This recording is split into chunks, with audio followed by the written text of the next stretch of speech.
Hello, YouTube, and welcome to another episode of Free Games with Rhymes with Orange. This month's free game from Xbox Gold is Sunset Overdrive. Now, this is a crazy game.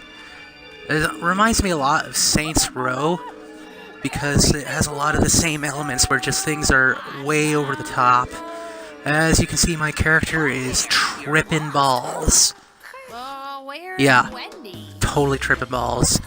Crazy shit like this happens all the time. I love the movement system in this game. You're so bouncy and flighty, but you're not totally overpowered the way that you are in Saints Row. Now, the visual style of this game kind of reminds me of Borderlands a little bit, just because of the bright, super bright colors.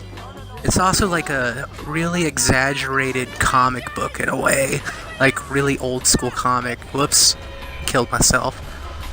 But yeah, everything is just super exaggerated. Oh, normally you just instantly respawn. I guess you don't at this point.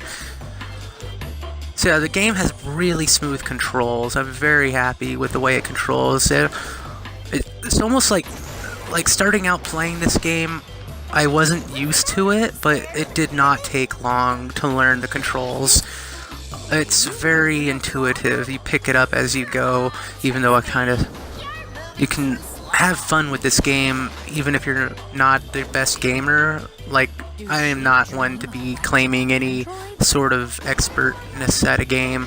And I beat this, within a week of it being released, maybe a little bit long, maybe 2 weeks, but I didn't have the game for very long, so I've got about 15 hours into the game. I don't know if that's the average play time. I would guess it's around 15 to 20, and I would honestly have a lot more play time into this if I would do the other options, such as the challenges, the online mode, where you can get online and just do all kinds of crazy stunts with your friends, just all bouncing around, wall running and grinding.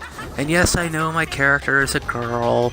That is one of the great things about this game. You can customize your character, but the problem with that is that the customization options are kind of limited in a way. Like, I think you get a better option of customization in Saints Row, to be honest, which isn't a good point to the game. But the character is interesting enough to keep me involved. Maybe the immersion is kind of jacked because this game says screw the fourth wall. Just straight up screw the fourth wall. There's literally powers in the game where you get a guy that just announces how cool you are. You kill people and he's like, dominated, or multi-kill. It's like, the hell? And of course, the character is constantly talking about video games and video game mechanics, and it's just very kind of meta in a way. It's a smart game in that way. It's also really stupid in the same way, because after a while it gets hokey. They'll talk about like, oh, well, I'm gonna go and I'll be there before you get there, even though that's physically impossible. And then the chick will be like, oh, I guess we're just not gonna address that. And they're like, well, this is our story. Don't tell us how to tell our story. We'll get there. So it's kind of funny. It makes fun of a lot of gaming conventions, which I like. It's my type of humor. It's very, I actually don't know. I don't do research. I'm not that type of YouTuber. I probably should, but I don't. I don't care. I just like to play the free games and give them my opinion on them. And my opinion of this game, so far, this has been the absolute best game that Xbox has released for free on Gold for the Xbox One. Now, it's maybe a matter of opinion, but the fact is that Xbox has given us shit. I mean, come on. We had nothing so far.